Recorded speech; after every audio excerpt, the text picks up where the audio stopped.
దేవుని వాక్యము పరిశుద్ధుడైన యోహాను రాసిన సువార్త 1వ అధ్యాయము 29వ వచనాన్ని చదువుకుందాం.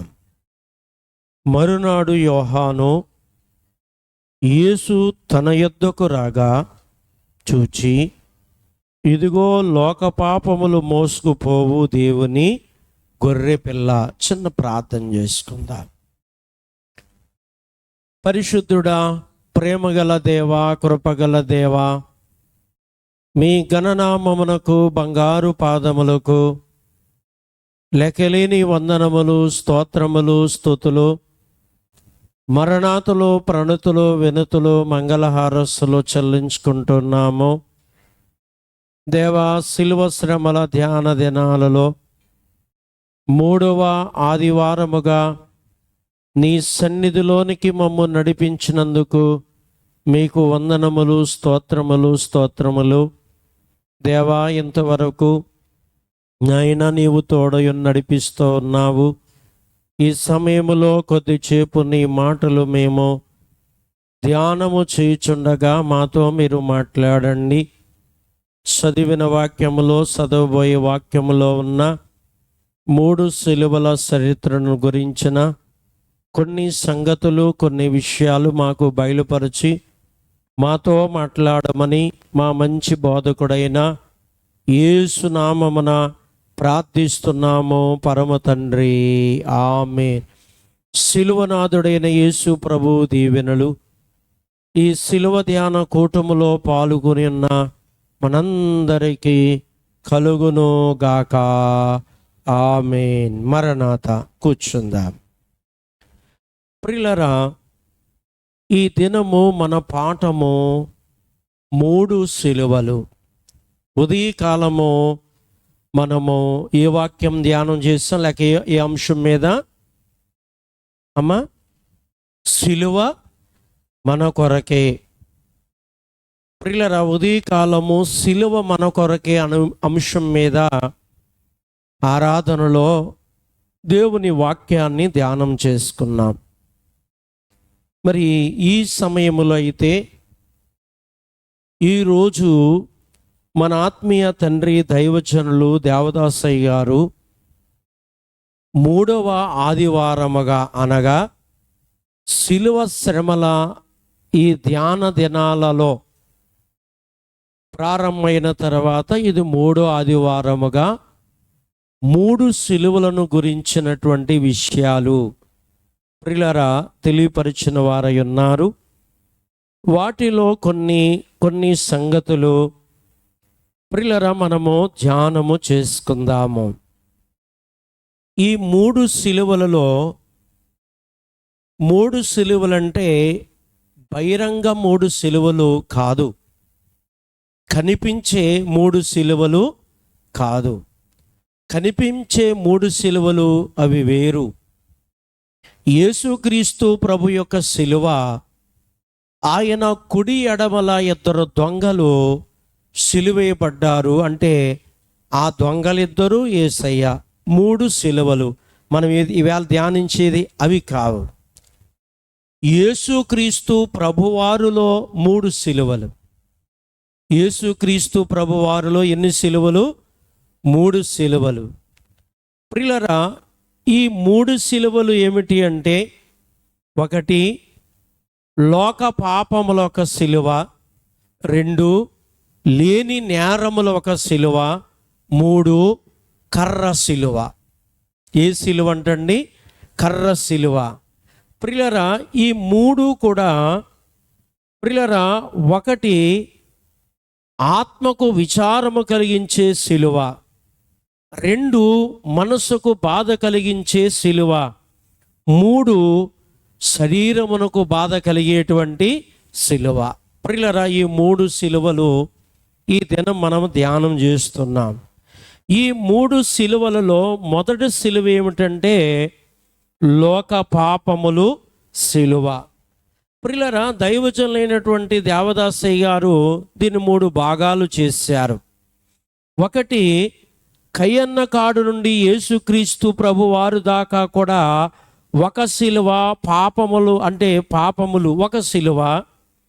అక్కడి నుండి అనగా యేసుక్రీస్తు ప్రభువారు కాడు నుండి సంఘము ఎత్తబడే రేప్సార్ అక్కడ వరకు ఒక శిలువ. తర్వాత సంఘము ఎత్తబడిన తర్వాత అక్కడి నుండి ఫైనల్ అంత్య తీర్పు వరకు ఒక శిలువ. ప్రియులారా, ఆదాము నుండి అంత్య తీర్పు వరకు కూడా ఈ కాల చరిత్ర అంతా కూడా, ప్రియులారా, ఈ కాలమానం అంతా కూడా మన తండ్రి గారు 3 భాగాలు చేశారు. ఆ 3 భాగాలు 3 శిలువలు. అంటే వీటికి మెయిన్ అర్థాలు: లోక పాపములు ఒక శిలువ, లేని నేరములు ఒక శిలువ, కర్ర శిలువ. 3 శిలువలు. ఇవి ప్రభులోనున్నవే. ఇవి ప్రభులో ఉన్నాయి కాబట్టి 3 రకాలు కలిగినటువంటి బాధ, 3 రకాలు కలిగినటువంటి శ్రమ, 3 రకాలు కలిగినటువంటి హింస. అందుకే దానిని 3 భాగాలు చేసి శరీరానికి, మనసుకు, ఆత్మకు అని కూడా మన తండ్రి గారు వాటిని గురించి వివరించారు. ప్రియులారా, మొదటిది ఏమిటంటే లోక పాపములు అనగా మన పాపములు. దైవజనులు అంటారు, లోకము ఎంతో పెద్దది అని అంటారు. లోకము ఎంతో పెద్దది అనగా ఆదాము నుండి అంత్య తీర్పు వరకు కూడా చాలా పొడుగైనది. ప్రియులారా, చాలా పొడుగైనది, చాలా పెద్దది. కాబట్టి అందుచేతనే ఈ పెద్దది అయిన ఈ లోకములో ఉన్న మానవుల పాపములు అంటే ఆదాము నుండి అంత్య తీర్పు వరకు కలుగుచున్న ఈ మానవుల పాపమంతా కూడా, ప్రియులారా, ఎవరి మీద పడింది? ఎవరి మీద వేసుకున్నారంటే యేసు మీద వేసుకున్నారు, ప్రభువు మీద వేసుకున్నారు. అందుకే దైవజనులు అంటారు, ఇది చాలా పొడవైనది, ఈ శిలువ చాలా పొడవైనది. పిల్లలు ఎంత అని మనము చెప్పలేము. అంత పెద్ద శిలువ, అంత బారైనటువంటి శిలువ ప్రియులారా. కాబట్టి ఆదాము నుండి అంత్య తీర్పు వరకు భూమి మీద కలుగుచున్న మానవుల పాపములన్నీ కూడా ఎవరి మీద వేసుకున్నారంటే యేసు మీద వేసుకున్నారు. ప్రియులారా, ఇది ఆయనకి భారమైంది అని కూడా తండ్రి గారు పాట రాశారు కదా. కాబట్టి నిజమే, ఒకరి పాపాలు ఇంకొకరి మీద వేసుకోమంటే వేసుకుంటారా? ప్రియులారా, వేసుకుంటే వాటికి ఎన్ని శ్రమలు, హింసలు, మరి నిందలు, అవమానములు, దూషణలు పడవలసి ఉందో చెప్పలేము. కనుక అన్ని హింసలు, అన్ని శ్రమలు, అన్ని బాధలు మనము ప్రియులారా ఏం చేయాలట? భరించవలసి ఉంది అని మనం ఇక్కడ గమనించగలము. ప్రియులారా, అందుకే ఈ మొదటి మాటలో ప్రియులారా గొర్రె పిల్ల కనబడుచున్నది. ఈ మొదటి మాటలు ఎవరు కనబడుతుంది అంటే గొర్రె పిల్ల కనబడుతుంది. దీనికి మన ఆత్మీయ తండ్రి దైవజనులు ఏమంటారంటే, ఈ లోక పాపములన్నీ మోసింది బలమైన సింహము కాదు, పెద్ద ఏనుగు కాదు, పెద్ద ఒంటె కాదు, సాధువైనటువంటి గొర్రె. ఎవరంట? సాధువైనటువంటి గొర్రె పిల్ల. ప్రియులారా, గొర్రె పిల్ల. బహుశా ప్రియులారా, గొర్రె తిరుగుబాటు చేసేది కాదు. ఏం చేసేది కాదట? ప్రియులారా, ప్రతి జంతువు, ప్రతి జీవి, ప్రతిది కూడా మనము దానిని ఏదైనా కొట్టడం ప్రారంభిస్తే మన మీద అవి ఏం చేస్తాయి? తిరుగుబాటు చేస్తాయి. ఏం చేస్తాయట?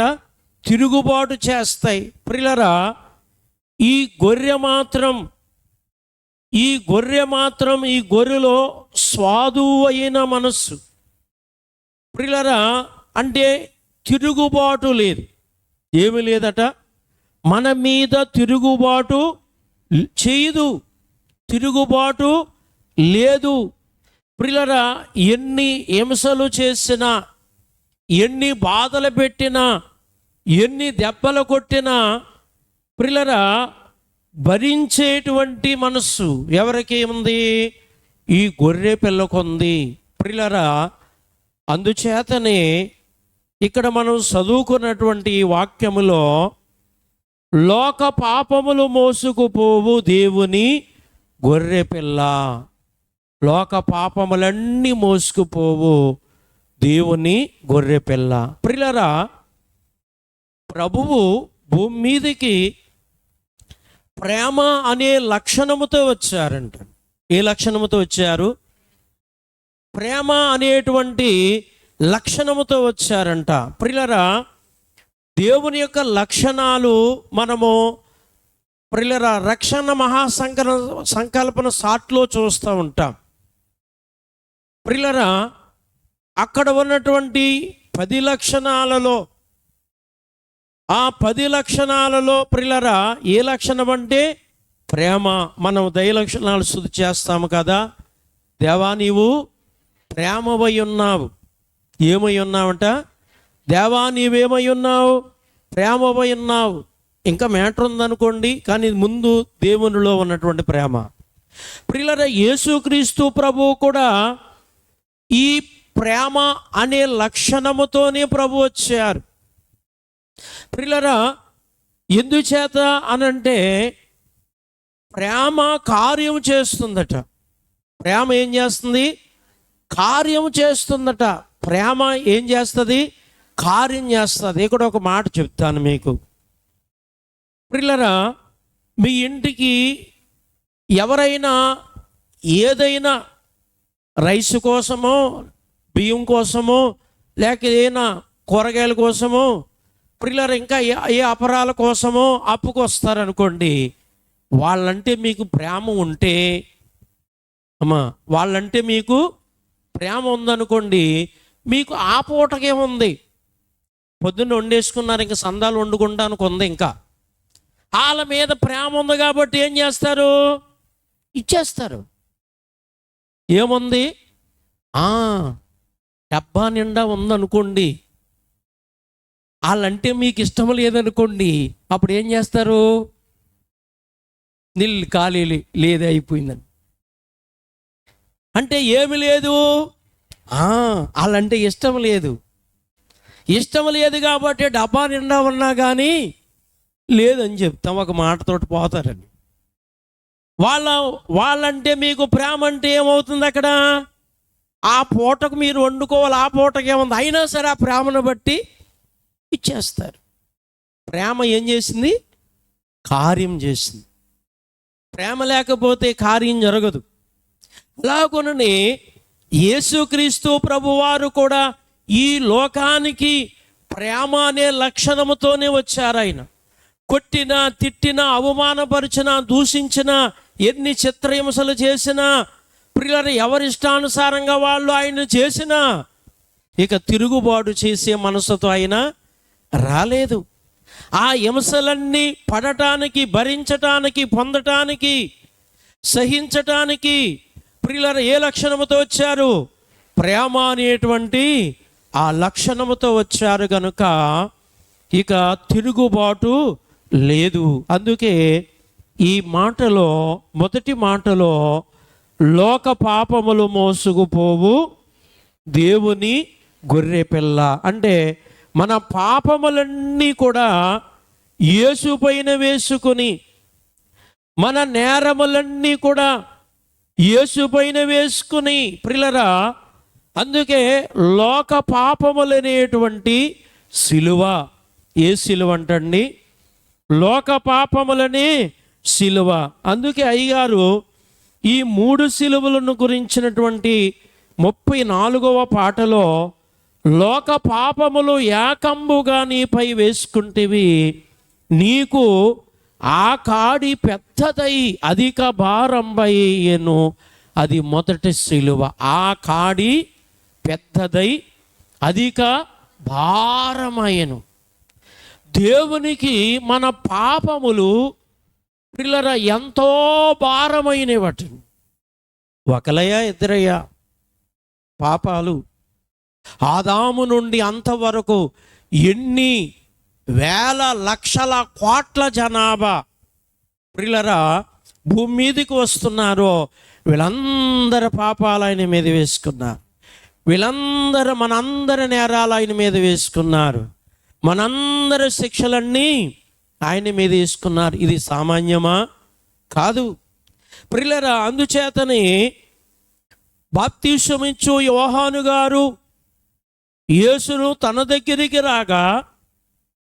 దగ్గరికి రావటము చూచి, అప్పటికి ఇంకా సిలువ మోయట్లేదు, సిలువ పనికి వెళ్ళలేదు ప్రియులరా, ఆయన దగ్గరికి మాత్రమే వస్తా ఉన్నారు. ఆయనను చూచి ఇక్కడ అంటున్నారు, ఇదిగో లోక పాపములు మోసుకుపోవు దేవుని గొర్రె పిల్ల. ఏ గొర్రె పిల్ల అంటండి? దేవుని లోక పాపములు మోసుకుపోవు దేవుని గొర్రె పిల్ల ప్రియులరా. కాబట్టి ఈ మొదటి సిలువ ప్రియులరా కయ్యన్న కాడ నుండి క్రీస్తు సిలువ వరకు కూడా ఈ మొదటి సిలువ ఎక్కడి నుంచి అంటండి? కయ్యన్న కాడ నుంచి. కయ్యన్న అంటే ప్రియులరా తన తమ్ముణ్ణి చంపేసి రక్తాపరాధం చేశాడు అక్కడ ప్రియులరా. అక్కడి నుంచి ప్రారంభమైంది ఈ సిలువ. క్రీస్తు సిలువ దాకా ఒక సిలువ వచ్చింది ప్రియులరా. బహుశా 4000 సంవత్సరాలు దాటింది ఈ మొదటి సిలువకు ప్రియులరా. ఈ మొదటి సిలువకు 4,000 సంవత్సరాలు దాటిందన్నమాట ప్రియులరా.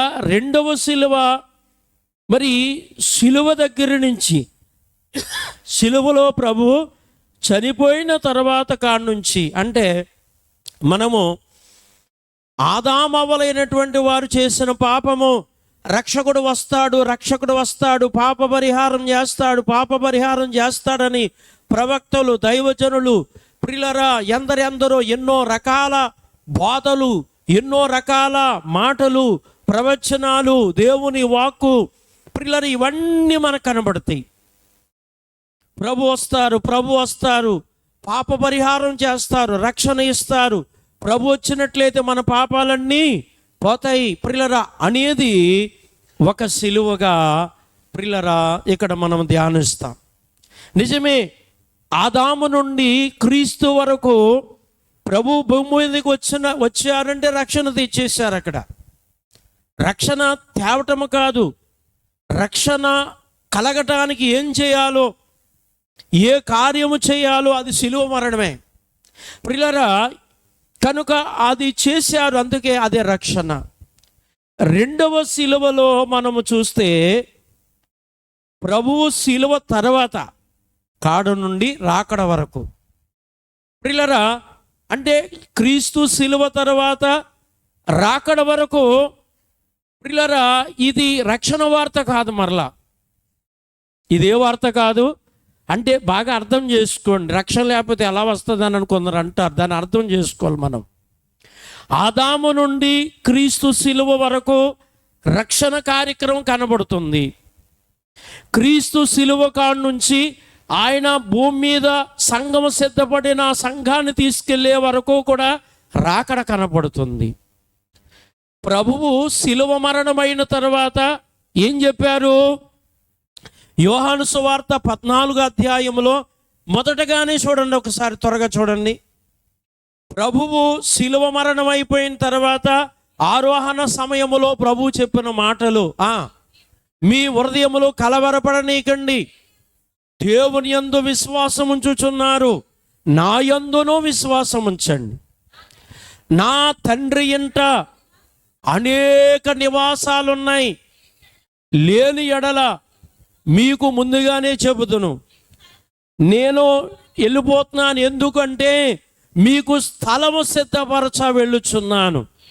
నేను వెళ్ళి మీకు స్థలము సిద్ధపరచిన ఎడల నేను ఉండే స్థలములో మీరు ఉండులాగన మరలా వచ్చి నా యొద్ద ఉండుటకు మిమ్మును తీసుకువెళ్తాను. చాలండి ప్రియులరా. కాబట్టి అంటే శిలువ మరణము పునరుత్థానం అయిపోయిన తర్వాత, శిలువ మరణము సమాధి చేయబడి 3వ రోజు ప్రభువు లేచిపోయి 40 రోజులు అందరికీ కనబడి అందరితో మాట్లాడి శిష్యులకు చెప్పవలసిన జాగ్రత్తలన్నీ చెప్పేసి బోధించవలసిన విషయాలన్నీ బోధించేసి ఆ తర్వాత ఆయన వెళ్ళిపోతూ చెప్పారు. ఏమంటారు ఇక్కడ అనంటే, ప్రియులారా, ఇక్కడ మీకు తలకో బిల్డింగ్ ఉంది, ఇక్కడ తలకో నివాసం ఉంది. ప్రియులారా, మీరు అందాకే ఉంటారు, ఇక్కడ శాశ్వతం కాదు. మీకు స్థలము బిల్డింగ్ అక్కడ ఉండాలి. ఎక్కడ ఉండాలంటండి? ఉందా ఆ మాట అక్కడ? ఏమన్నారు ప్రభు అక్కడ? మీకు స్థలము సిద్ధపరచ. ఇక్కడ స్థలం ఉందనుకోండి, మనం ఏం చేస్తాం? రేకుల షెడ్లో లేకపోతే ప్రియులారా బిల్డింగ్ ఏదో వేసేసుకుంటాం కదా. వేసుకోమా? మాట్లాడట్లేదు ఎవరు అమ్మా? ఖచ్చితంగాని ప్రియులారా. కాబట్టి అలాగునని ప్రభు అంటున్నారు ఇక్కడ, నేను వెళుతున్నాను. నేను ఎందుకు వెళుతున్నాను అంటే, మీకు స్థలము సిద్ధపరచ వెళ్ళుచున్నాను. ఏమంటున్నారు ఇక్కడ? స్థలము సిద్ధపరచ వెళ్ళుచున్నాను. ఎందుకు మీకు స్థలం అక్కడ అంటే, నేను ఉండే స్థలములో మీరు ఉండులాగున. ఏమంటున్నారు అక్కడ? నేను ఉండే స్థలములో మీరు ఉండులాగన నేను మరలా వచ్చి మిమ్మల్ని తీసుకువెళ్తాను నా దగ్గర ఉండటానికి అని అంటున్నారు. ప్రియులారా, అక్కడికి మనం వెళ్ళాలంటే అక్కడ మనకేం కావాలి అమ్మా? స్థలం కావాలి. ప్రియులారా, బిల్డింగ్ కావాలి, నివాసం కావాలి. కనుక అయితే ప్రభు అంటున్నారు, ఆ స్థలము, ఆ బిల్డింగు, ఆ పట్టణము నేనే సిద్ధపాటు చేస్తాను మీ కొరకు. కానీ మీరు చేయవలసింది ఏమిటంటే, నేను వస్తాను కాబట్టి మీరు సిద్ధపడి రెడీగా ఉండండి అని. మనల్ని ఏం చేయమన్నారు? సిద్ధపడి రెడీగా ఉండమంటున్నారు. మనల్ని సిద్ధపడమంటున్నారు. విడిచిపెట్టవలసిన విడిచిపెట్టాలి. ప్రియులారా, లోకాన్ని, పాపాన్ని, సాతాను, చెడుగుని, శరీరాన్ని, లోక సంబంధమైన అలవాటులను, ప్రియులారా ఆచారాలను, లేక ఆ వ్యసనాలు అన్నీ విడిచిపెట్టి ప్రభు వస్తానన్నారని ఆ తగిన సిద్ధపాటులు కలిగి ఆయన కొరకు మనం ఏం చేయాలి? ఎదురు చూడాలి. అదే రెండవ సిలువ. అది ఎన్నో సిలువ? రెండవ సిలువ. క్రీస్తు సిలువ కానుండి ఎత్తబడే వరకు ఒక సిలువ. ప్రియులారా, మూడో సిలువ ఉంది. ప్రియులారా, అంటే మొదటి సిలువలోనే 3 భాగాలు మీకు చెప్తున్నాను నేను. 3 సిలువలు అవ్వలేదు ఇంకా. ప్రియులారా, మొదటి సిలువలోనే 3 భాగాలలో 2 భాగాలు చెప్పాను. 3వ భాగం ఉంది. ఈ 3వ భాగం ఏమిటి అంటే, సంఘము ఎత్తబడిన తర్వాత అంత్య తీర్పు వరకు.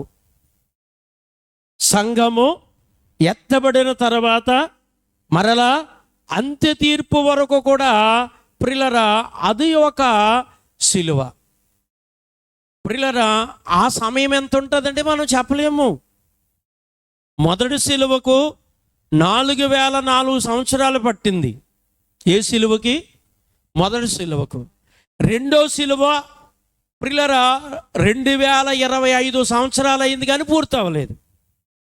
మీకు అర్థమైంది కదండి? రెండో సిలువ సమయం జరుగుతుందన్నమాట. ఈ జరుగుతున్న సమయంలో 2025 సంవత్సరాలు అయింది ఈ రెండో సిలువలో.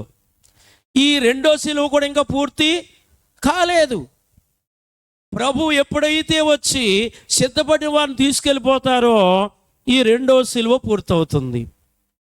ప్రియులారా, ఈ రెండో సిలువ పూర్తయిన తర్వాత మరలా 3వ సిలువ ఉంది. ఆ 3వ సిలువ ఎప్పుడంటే, ప్రభువు పెండ్లి కుమార్తె సంఘాన్ని, వధువు సంఘాన్ని తీసుకువెళ్ళిపోయిన తర్వాత ఆ ఎత్తబడిన సంఘానికి 7 సంవత్సరాలు అక్కడ పెండ్లి విందు జరుగుతుంటే, ఆ 7 సంవత్సరాలు ఈ భూమి మీద ప్రియులారా ఆ 7 సంవత్సరాలు మహాశ్రమ జరుగుతుంది. అంత్యక్రీస్తు అబద్ధ ప్రవక్త ఇద్దరు కొట్టుకు సత్తారు, నేను పరిపాలన చేస్తానని. ప్రియులారా, ఈ భూమి మీద వాళ్ళు కొట్టుకు సచ్చి ఒక ఒప్పందానికి వస్తారు. కాడికి ముందు నేను చేస్తానంటాడు. వాదం గురించి మీకు తెలుసు కదా. నేను గొప్ప, అది నాకే తెలుసు అని మామూలుగా కాదు, ఎంత దెబ్బలాటగానే వెళ్ళిపోతూ ఉంటారు. వాళ్ళిద్దరూ అలాగే వెళ్ళిపోతారు. అయితే మొత్తం మీద ఒక ఒప్పందానికి వస్తారు. అంత్యక్రీస్తు అబద్ధ ప్రవక్త, ఒకడు 3.5 సంవత్సరాలు, ఒకడు 3.5 సంవత్సరాలు, ఇద్దరు పరిపాలన చేద్దాం, మనం కొట్టుకు సత్తే ఏలకు లోకం అని చెప్పి ఒక ఒప్పందానికి వచ్చి చెరుకు 3.5 సంవత్సరాలు ప్రియులారా వాళ్ళు ఈ రాజ్యాన్ని ఆళ్తూ ఉంటారు. చాలా శ్రమలు పెడతారు.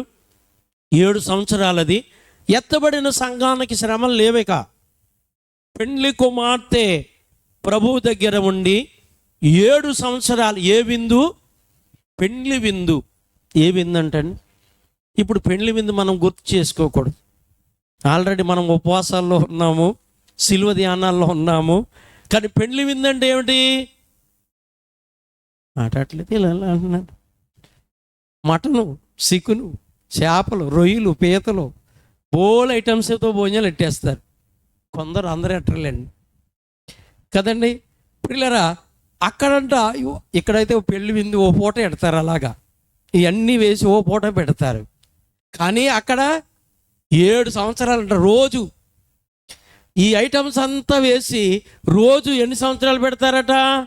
అబ్బా 7 సంవత్సరాలు, ఎలాంటి భాగ్యమో పిల్లరా. ఆ 7 సంవత్సరాలు అయిన తర్వాత ఈ ఎత్తబడిన పెండ్లి కుమార్తె సంఘాన్ని తీసుకుని ప్రభు ఏం చేస్తారు? మరలా భూమి మీదకి వచ్చేస్తారు. ఆయన రాజులకు రాజుగా, ప్రభువులకు ప్రభువుగా ఉండి ఈ భూమి అంతా పరిపాలన చేస్తారు. అది 1000 సంవత్సరాలు. ఎన్ని సంవత్సరాలు? 1000 సంవత్సరాలు. ప్రియులారా 1000 సంవత్సరాలు పని పూర్తయిన తర్వాత గోగు మాగోగు వాడు సైన్యాన్ని ఏర్పాటు చేసుకుని, అక్కడ కొంత చెప్పాలి మళ్ళీ మీకు అర్థం అవ్వాలంటే. ఈ 1000 సంవత్సరాల పరిపాలనలో సాతాను కానీ, సాతాను దూతలు కానీ, భూమి మీద కానీ, ఈ 7 లోకాల్లో ఎక్కడ ఉండవయి. ప్రియులారా మీకు షార్ట్ చూపిందని కానీ లైవ్ జరుగుతుంది కాబట్టి షార్ట్ తీయట కుదరదు ప్రియులారా. కాబట్టి భూమి మీద కానీ 7 లోకాల్లో కానీ ఎక్కడ ఉండదు అది. దాని సమూహమును ఎక్కడ వేస్తాడు దేవుడు? ఆ 1000 సంవత్సరాలు ఏ గొయ్యి అంట? మట్టి లేని గొయ్య, మట్టు లేని గొయ్య అమ్మా. మట్టి లేని కాదు, మొట్టు, కొండకి మట్టు ప్రియులారా. కాబట్టి అసలు ఎంత లోతో తెలియదు. మట్టు లేని గోతులో దాని సమూహాన్ని దేవుడు ఏం చేస్తాడట? అందులో పడేస్తాడు. అక్కడ కూడా 1000 సంవత్సరాలే. ఆ బంధకాల్లో అది పూర్తిగా ఉండదు, 1000 సంవత్సరాలు ఉంటుంది. ఆ 1000 సంవత్సరాలు ప్రభువు ఏం చేస్తున్నారు? ఇక్కడ పరిపాలన చేస్తున్నారు. అబ్బా ఎటువంటి పరిపాలన అంటే శాంతి పరిపాలన. ఏం పరిపాలన అంటండి? శాంతి పరిపాలన జరుగుతుంది. ప్రియులారా సింహం గడ్డి మేస్తుందట. మరి ఇప్పుడు అమ్మా సింహం ఏమేం చేస్తుందంట? ఇప్పుడు గడ్డి మేస్తుందా? యేసయ్య పరిపాలన చేసేటప్పుడు సింహం గడ్డి మేస్తుందంట. ఇప్పుడు గడ్డి కాదు, మరో జంతువుని చంపుకుని అప్పుడు ఉండదట. ప్రియులారా దెబ్బలాడుకుంటున్నాం. కోర్టులు, పోలీస్ స్టేషన్లు, కోర్టులు, బోలు పంచాయతీలు జరుగుతున్నాయి కదా. అప్పుడు ఏం జరగవట, ఇంకేం ఉండవట. ఆ 1000 సంవత్సరాలు పంచాయతీలు ఉండవు, కోర్టులు ఉండవు ప్రియులారా, కేసులు ఉండవు, పోలీసులు ఉండరు ప్రియులారా, ఏం ఉండవటేక. అందరూ ప్రశాంతంగా కష్టపడి ప్రయాసపడి, అసలు పరిపాలన అంటే మామూలు పరిపాలన కాదట ప్రియులారా. సంటి పిల్లలు పాములు పొట్టుల్లో కాడికి వెళ్ళి చేతులు ఎట్టి అందులో ఆడుకుంటూ ఉంటారట ప్రియులారా. కాబట్టి పులి పక్కన ఆవు దూడ మేస్తుందటండి. ఇప్పుడు మేస్తుందా? 1000 సంవత్సరాల మామూలు పరిపాలన కాదది. అయితే ఈ దుష్టుడు సైతానుడు ఆ 1000 సంవత్సరాలు ఎక్కడున్నాడు? మట్టు లేని గోతులో ఉన్నాడు. మరి ఇప్పుడు మన చుట్టే తిరుగుతున్నాడు. మనం ఎక్కడ దొరుకుతామా పడగొట్టేద్దామని, వాడి వశం చేసేసుకుందాం, వాడి మనసుని చేసేసుకుందాం అని చూస్తున్నాడు. మన చుట్టే తిరుగుతూ ఉంటాడు. అయ్యగారు రాశారు, పక్కనే ఉన్నాడు, ఎక్కడో ఉన్నాడట ప్రియులారా. కాబట్టి అడుగున ఉంటాడు వాడు. భూలోకం అంతా ఉన్నాడు.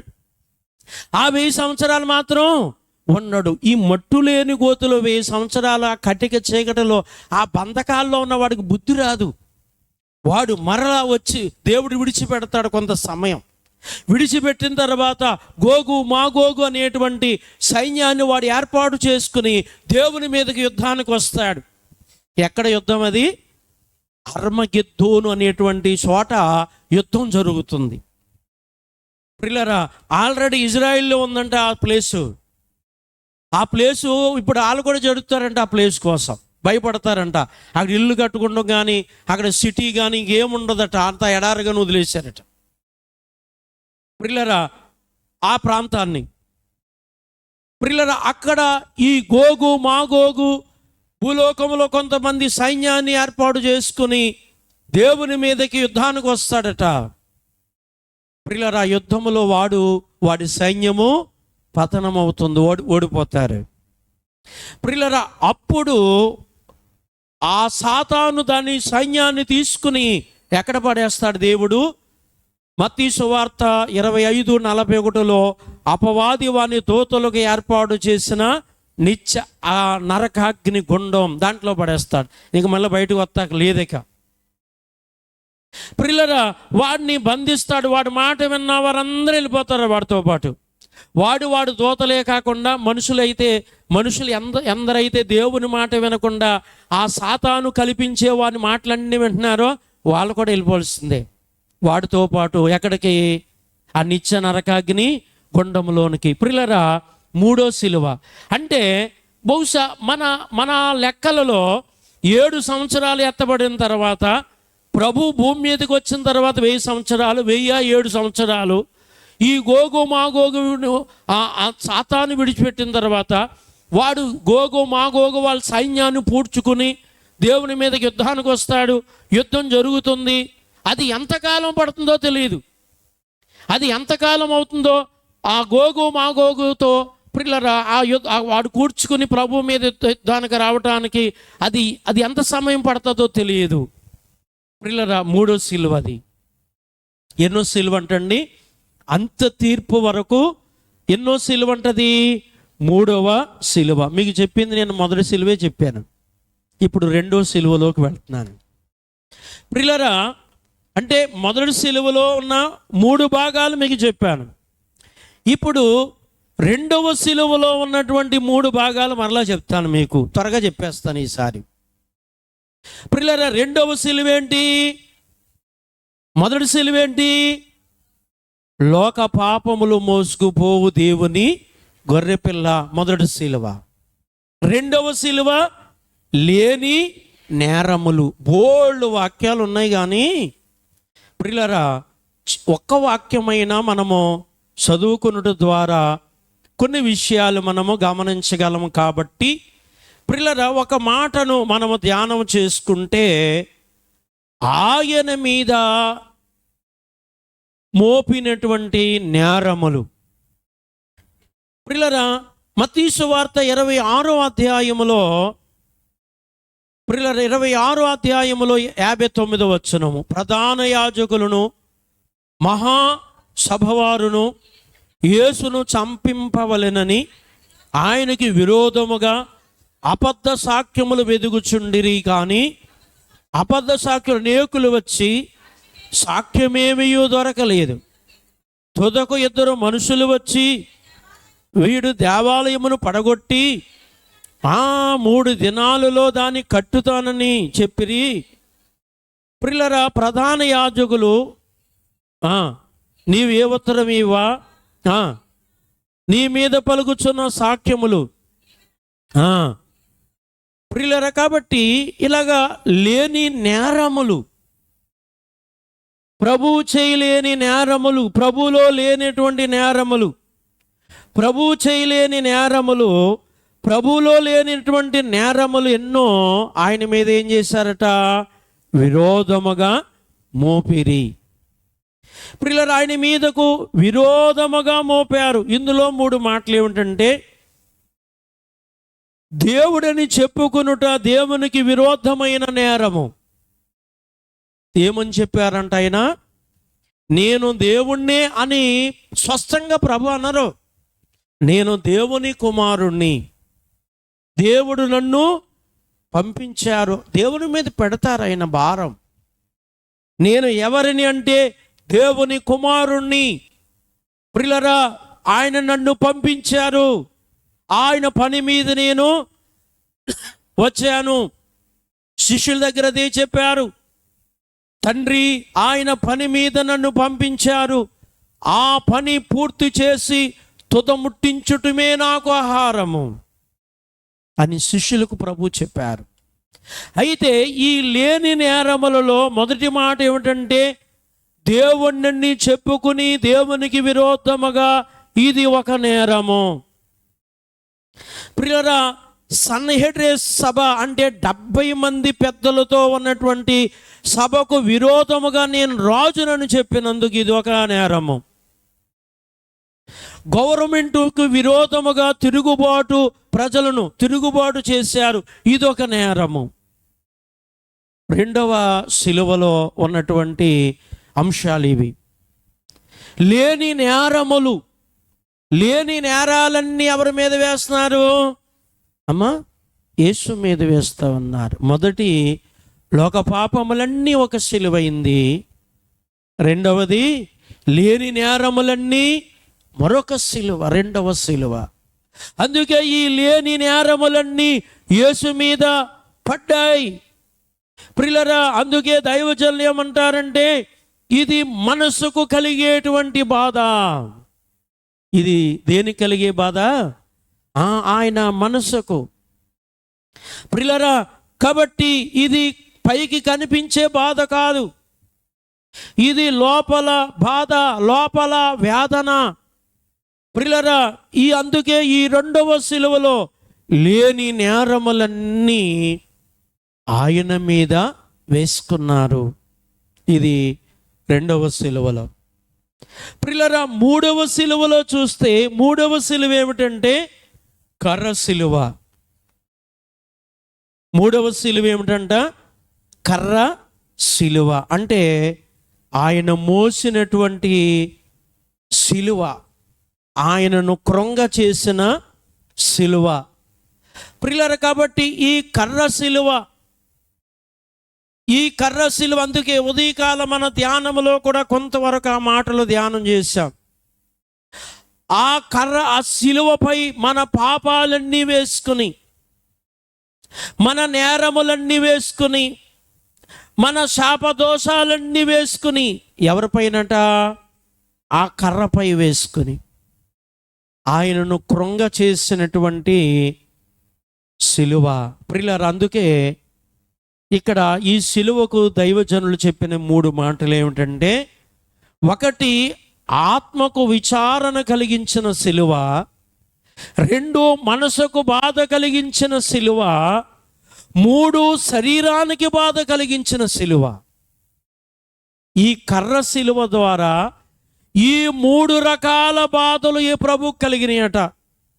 ఒకటి ఆత్మకు విచారణ కలిగించిన సిలువ, మనసుకు బాధ కలిగించిన సిలువ, మూడవది శరీరానికి బాధ కలిగించినటువంటి సిలువ. అందుకే ఇక్కడ మీ వ్యసనములు, శిక్షలు, వ్యాధులు, మీ వ్యసనములు, శిక్షలు, వ్యాధులు. ప్రియులారా, అందుకే మన మీద పడవలసినటువంటి ఆ భారమంతా, మన మీద మోపవలసిన భారమంతా ఎవరి మీద పడిందంటండి? యేసు మీద పడింది. ప్రియులారా, అందుకే 3 సిలువలు. మొదటి సిలువ లోక పాపములు మోసినటువంటి సిలువ. రెండవ సిలువ లేని నేరాలన్నీ మోసిన సిలువ. మూడవది బహిరంగముగా కనపడుచు ఆయన మోసినటువంటి సిలువ. ప్రియులారా, మనము మంచి శుక్రవారం నాడు ధ్యానం చేస్తాం, చూస్తాం. అవసరమైతే ఆయన సిలువ మోసిన ఆ చరిత్ర కొంతవరకు, ప్రభువు ఆ సిలువను మోయటము. ప్రియులారా, యేసయ్య సిలువ మనము మోయకూడదు. మనం మోయలేం, మన వేపాటి వారు. యేసయ్య సిలువను మోశారు, కానీ ఆ శ్రమను మనము ధ్యానించాలి. ఎందుకంటే ఆ శ్రమ మన కొరకే కదా. ఆ సిలువ శ్రమలు మన కొరకే కాబట్టి వాటిని మనం ఏం చేయాలి? ధ్యానించాలి. ప్రియులారా, అందుచేతనే ఈ రకముగా ఆయన ఎన్ని సిలువలు మోసారని ఉంది ఇక్కడ? 3 సిలువలు. ఇవి బహిరంగమైనవి కావు, అంతరంగముగా శరీరాన్ని కృంగ చేసింది కర్ర సిలువ. ప్రియులారా, ఆయన ఆత్మకు బాధ కలిగించింది ప్రియులారా పాపాలు సిలువ. ఆయన మనసును కృంగ చేసింది లేక బాధ కలిగించింది లేని నేరములనే సిలువ. అంటే మన మీద పడవలసినవన్నీ యేసు మీద వేసుకొని, అయ్యారు పాట రాశారు, నా నేరములు యేసు పైన వేసుకుని, మన నేరములన్నీ ఆయన మీద వేసుకుని ప్రియులారా ఆయన శిక్షలను పొంది మనకు రక్షణ ఇచ్చారు. ఆయన ఏం పొందారు? అన్ని శిక్షలను పొంది మనకి రక్షణ ఇచ్చారు. ఈ రక్షణ ద్వారా ప్రభు రాకడకు మనము సిద్ధపడాలి. ఈ మాటలు ప్రభు దీవించుగాక. దయగల మా తండ్రి, ప్రేమగల తండ్రి, మీకే వందనములు, స్తోత్రములు, స్తుతులు, మరణాతులు. ఇంతవరకు నీ పరిశుద్ధ గ్రంథములో కొన్ని సంగతులు, కొన్ని విషయాలు మాతో మీరు మాట్లాడారు. ఇవి మా హృదయములో నిలిచి ఫలించినట్లు దీవించమని యేసు నామమున ప్రార్థిస్తున్నాం పరమ తండ్రి. ఆమేన్.